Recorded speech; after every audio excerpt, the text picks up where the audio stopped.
네, 오늘은 라이카 미니줌 모델 사용법 한번 알아볼 텐데요. 우선 배터리 같은 경우에는 이쪽에 CR123A 규격의 리튬 배터리가 사용이 되고요. 인터넷에서 쉽게 구하실 수 있기 때문에 인터넷 통해서 구매해 주시면 되고요. 우선 필름을 넣는 것부터 해서 사용법 한번 알아볼 텐데, 레버를 아래로 당겨주시면은 필름실 개봉이 되고요. 그리고 간혹가다 데이터백 모델 중에서 이 데이터백이 안 나온다고 하시는 분들이 있는데, 이 모델 같은 경우에는 요 케이블이 있잖아요. 요게 요렇게 닫고 열고 하면서 여기 접혔다 폈다 하면서 이게 단선이 끊어져 버리는 그 고질병이 있거든요. 요 모델 같은 경우에는 지금 수리점에서 교체가 된 상태예요. 고질병이 있다라는 거 알아주시면 되겠고요. 요 모델은 지금 새 걸로 교체가 된 상태입니다. 해당 모델은 수리점에서. 그래서 필름을 이렇게 넣어 주시고요. 필름 잡아당겨서 이 정도, 이 정도 길이 맞춰졌어요. 요거보다 약간 더 짧거나 약간 더 길어도 상관없는데 보통 이 정도 맞춰주신다고 보시면 되고, 저는 오늘 코덕 필름에 236이라는 거를 사용하게 될 텐데, 요 200이라는 거는 필름의 감도를 얘기해요. 그래서 보통 그 필름에는 그 필름의 감도랑 찍을 수 있는 장소가 크게 써 있는데, 장수가 감도가 낮으면 낮을수록 입자감이 고와요. 뭐 100짜리, 200짜리 이런 필름들 있잖아요. 예전에는 뭐 50짜리도 있고 막 그랬거든요.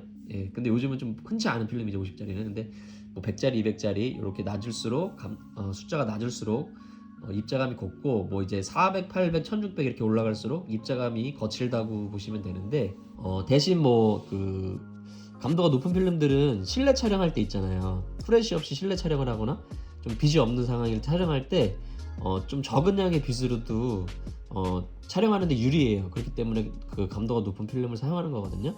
그렇게 해서 감도에 대한 그 기본적인 개념을 좀 알고 계시면은 필름 선택하시는데 좀 많이 도움이 되시겠죠. 이렇게 해서 뚜껑 한번 닫아 볼게요. 이 상태에서 전원 한번 켜보면 이쪽에 숫자가 1이 나오면서 필름이 인식이 제대로 된 거 알 수 있고요. 만약에 숫자 1이 안 나온다, 그럼 필름 장착이 제대로 안 된 거거든요. 그럴 때는 너무 길게 빼셨거나 너무 짧게 빼셨을 경우가 있는데, 제가 영상 보여드린 것처럼 그 정도 맞춰가지고 다시 길이 맞춘 다음에 필름 뚜껑 닫아주시면 필름 장착이 아마 필름 제대로 인식이 될 겁니다.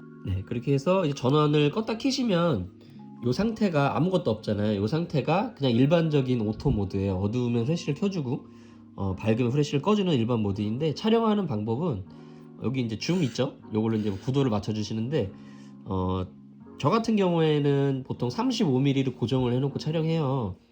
요게 35에서 70mm라는 게 있는데, 요게 뭐 좀 숫자 화각에 대한 개념을 좀 잠깐 설명드리면, 저희 인간들이 눈으로 보는 화각 있잖아요.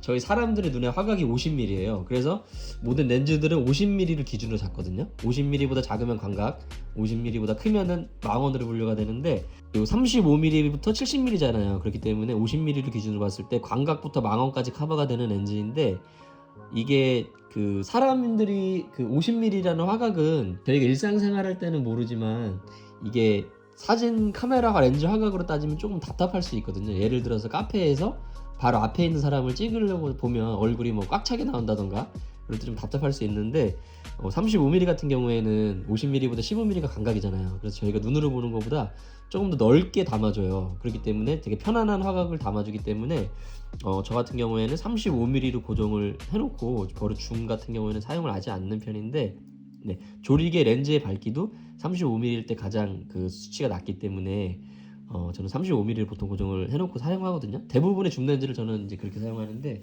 뭐 취향 차이일 수도 있죠. 근데 그거 이제 렌즈 화각에 대한 개념을 그렇게 대충 알아주시면 카메라 나중에 선택하실 때, 렌즈 선택하실 때 좀 도움이 되겠죠.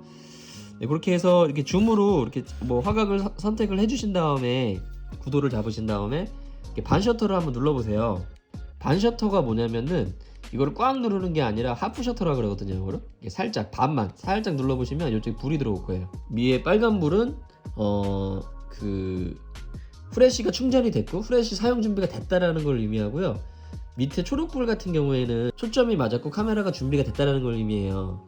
근데 만약에 뭐가 이렇게 초점이 안 맞거나 뭐가 문제가 있으면 이렇게 불이 깜빡거려요. 이럴 때는 촬영하시면 안 되고요. 반셔터 눌렀을 때 두 가지 불이 완전히 들어와 있는 상태에서 꽉 눌러서 촬영을 해주시면 촬영이 됩니다. 반셔터로 초점 잡고 꽉 눌러서 촬영 쉽죠? 근데 만약에 그 후레쉬가 사용되지 않는 좀 밝은 환경일 때는 이렇게 초점불만 들어오고 요 후레쉬불은 들어오지 않아요. 후레쉬를 사용이 안 되기 때문에 이렇게 해서 반셔터 초점 잡고 꽉 눌러서 촬영해 주시면 되고요. 이게 너무 가까운 거리는 나중에 이 불이 들어와 있는 상태라도 이게 너무 가까우면 나중에 초점이 안 맞은 사진이 나오거든요. 그렇기 때문에 최소 초점 거리가 한 80에서 1m 정도 돼요. 그래서 사물과의 거리를 한 80에서 1m 정도 띄워주신 상태에서 촬영을 해주셔야지 쨍한 사진이 나오겠죠. 그렇게 해서 오토 모드는 그렇게 촬영을 해주시면 되고요. 이쪽에 셀프 타이머 버튼 있죠. 이것도 마찬가지로 셀프 타이머 버튼 누르시면은 이쪽에 시간이 줄어들면서 이렇게 불도 들어오죠. 촬영이 임박해지면 불이 깜빡거려요. 이렇게 촬영이 된다 보시면 되고 따로 셔터는 안 누르셔도 돼요. 셀프 타이머 버튼만 누르면 자동으로 촬영이 되는 거고요. 만약에 해제하고 싶으시다 그럴 땐 다시 한번 눌러주시면 해제가 됩니다. 여기 번개 표시가 두 개 나왔잖아요. 밤에 사람을 후레쉬를 터뜨려서 찍게 되면 사람 눈이 빨갛게 나오는 현상이 있어요. 그거를 정목 현상이라고 하는데 정목 현상을 방지해주는 기능이에요. 그래서 어떤 원리냐면 후레쉬 표시가 두 개 있잖아요. 작은 거 큰 거. 약한 후레쉬를 먼저 터뜨려요. 그런 다음에 그 사람의 눈을 거기에 적응을 시킨 다음에 후에 메인 후레쉬가 뻥 터지는 방식이라서 후레쉬가 두 번 터지는 것 같은 느낌을 주죠. 그래서 정목 현상 방지 기능이라고 보시면 되고요. 요거는 플러스 EV는 이게 사진을 조금 더 약간 밝게 나오게 노출을 보정해 주는 기능인데 어떨 때 쓰냐면 예를 들어서 친구 이제 역광인 상황 있잖아요. 날씨가 되게 좋은데 친구가 해를 등지고 있어요. 그럴 때 친구 얼굴이 지금 그늘져 가지고 어둡게 나오잖아요. 그럴 때 사용해 주시면은 사진이 전체적으로 조금 밝게 나오기 때문에 친구 얼굴이 적정 노출로 나오게 되겠죠. 그래서 노출 보정 기능이고요.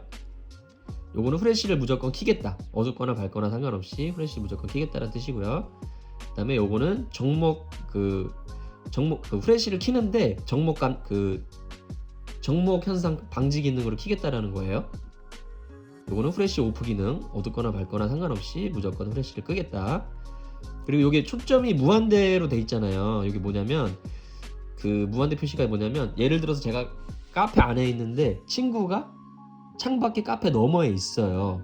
근데 친구를 찍고 싶은데 반셔터로 초점을 잡으면 초점이 창문에 맞아요. 그럴 때 사용을 해주신다고 보시면 돼요. 그리고 요거는 이제 초점 무한대일 때 역광 보정 기능이고요. 그 다음에 B라는 거는 뭐냐면은 벌브 셔터거든요. 장노출인데 왜 밤에 이렇게 삼각대에다 거치해 놓고 뭐 별에 움직이는 궤적을 촬영한다던가 뭐 이렇게 막 불꽃놀이에 이렇게 막 지직하면서 막 이렇게 막 하트 같은 거 막 그리고 그런 거 하잖아요. 그런 걸 때 쓰는 건데 이게 셔터를 제가 누르고 있는 동안 셔터막이 열려 있어요. 그래서 열려 있는 동안 모든 게 당기거든요. 예를 들어 제가 촬영 한번 해볼게요. 지금 제가 눌렀잖아요. 지금 사진 찍힌 게 아니라 셔터막이 이렇게 올라가 있는 상태거든요. 그래서 지금 이 모든 게 당겨요. 막 이렇게 막 엄청 흔들린 사진처럼 나오겠죠. 지금 몇 초 동안 지금 셔터가 열려 있는지 표시를 해줘요. 이 상태에서 제가 손을 놓으니까 셔터가 딱 닫히죠. 그런 원리예요. 그래서 좀 고급 기능이긴 한데 제가 누르고 있는 동안 셔터가 열려 있고 셔터를 놓으면 셔터가 닫히는 그런 벌브 셔터 기능이라고 보면 되고요. 좀 응용할 수 있는 분야는 많이 있는데 근데 보통은 그런 장노출 같은 경우에 수동 카메라로 많이 촬영하기 때문에 자동 카메라로 벌브 셔터 기능을 쓰는 일은 많이 없죠. 보통 때는 이렇게 아무것도 없는 오토 모드로 촬영을 해주시면 되고요. 그렇게 해서 기능 모두 알아봤는데 이쪽 뒤에 보면 아마 데이터백이 있는 모델도 있고 없는 모델도 있거든요. 여기에 표시되는 대로 사진의 날짜가 찍혀서 나와요. 그래서 여러 가지로 이렇게 나오게 할 수 있는데 지금 94년 2월 28일 돼 있잖아요. 요거를 제가 한번 바꿔볼게요. 이 셀렉트 버튼을 길게 눌러주세요. 그러면 깜빡거리잖아요. 그거를 이 세트 버튼으로 변경을 해주시면 됩니다. 셀렉트를 선택을 해주시고요. 세트 버튼으로 변경. 이렇게 누르고 있어도 변경이 돼요. 여기 19년까지밖에 안 되는데요. 근데 여러 가지를 뭐 응용해서 사용을 해주시면 돼요. 19년인데 제가 그냥 2020년이니까 그냥 02로 표시를 해놓을게요. 02 지금이 4월 8일이기 때문에 네, 이렇게 해서 다 다 이렇게 수정을 해주셨으면 모두 버튼 눌러서 깜빡임을 없애주시면 다 세팅이 됐다고 보시면 되고요. 그리고 여기 표시되는 대로 사진을 찍혀서 나오는데 이 점점 표시는 데이터백 오프 기능이에요. 사진만 나오고 날짜 기능을 끄겠다라는 거죠. 이렇게 사용을 해주시면 되고요.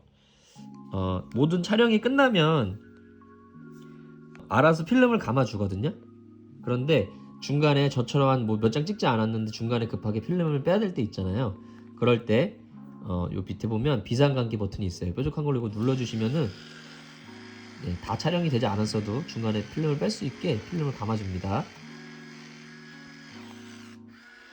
네, 그러면 요거는 꺼내가지고 이제 현상수에 맡겨주시면 되겠죠. 네, 평상시 때는 네, 모두 36장 다 찍게 되면 자동으로 필름을 감아주니까요. 네, 오늘 라이카 미니줌 한번 사용법에 대해서 한번 알아봤고요. 뭐 궁금하신 점은 댓글 남겨주시면 확인하는 대로 댓글 달아드리도록 할게요. 감사합니다.